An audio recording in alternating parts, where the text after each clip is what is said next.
Sir ওই যাইতেছে অনিকন। শহীদ, সালামু আঙ্কেল, কেমন আছেন? ভালো আছি। তুমি কেমন আছো? এই তো আছি, আলহামদুলিল্লাহ ভালো আছি। কই যে চাইতেছো? বাহ, খুব সুন্দর লাগতেছে তোমাকে। Thank you so much.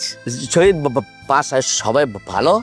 হ্যাঁ, বাসার সবাই ভালো আছে, বাট আম্মা একটু যাই হোক, ডাক্তার দেখালাম, ডাক্তার এখন ওষুধ টষুধ দিল, আশা করি আলহামদুলিল্লাহ ভালো হয়ে না, যাবে। ঠিক হয়ে যাবে ইনশাল্লাহ, দোয়া করি। ইয়ে শহীদ, হয়েছে কি, ওই তুমি মনে হয় একটু বাসায় ঝগড়াঝাটি করো না? আঙ্কেল কি যে বলেন আপনি, ভাষায় কে ঝগড়া করবে? ভাষায় তো আমরা হাতে কোনো কয়জনই থাকি।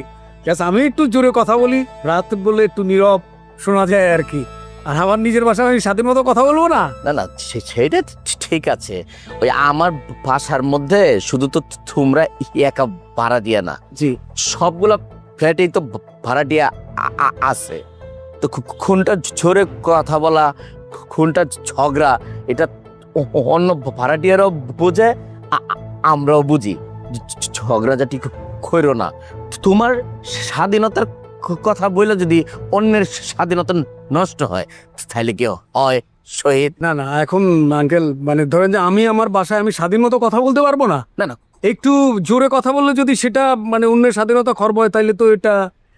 কথা বলতে পারবা, কিন্তু একটু মাথায় রাখতে হবে কথাটা যেন ঝগড়ায় পরিণত না হয়। তো তুমি একটু ঝগড়া করো না, ঝগড়া করো না।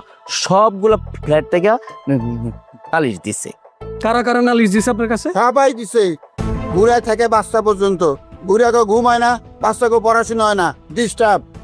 আঙ্কেল মনে কিছু নেন না, আপনাকে একটা কথা বলি, যেই সকল ভাড়াটিয়ারা আমার নামে অভিযোগ করছে, নালিশ দিছে আপনার কাছে, তাদেরকে প্রত্যেককে প্রতি মাসে, কিন্তু মাসে 5,000 টাকা করে কম রাখবেন। এই যে আপনি 5,000 টাকা করে কম রাখবেন, সেই টাকাটা আমি আপনাকে দিয়ে দেবো।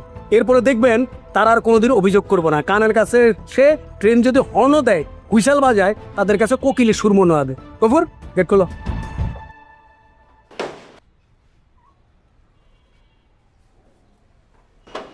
কেকার গরম দেখছেন স্যার? কেকার গরম দেখছেন? এত টাকা কই পাই? আমি শিওর হ্যাঁ ঘুষ খায়, চুরি করে।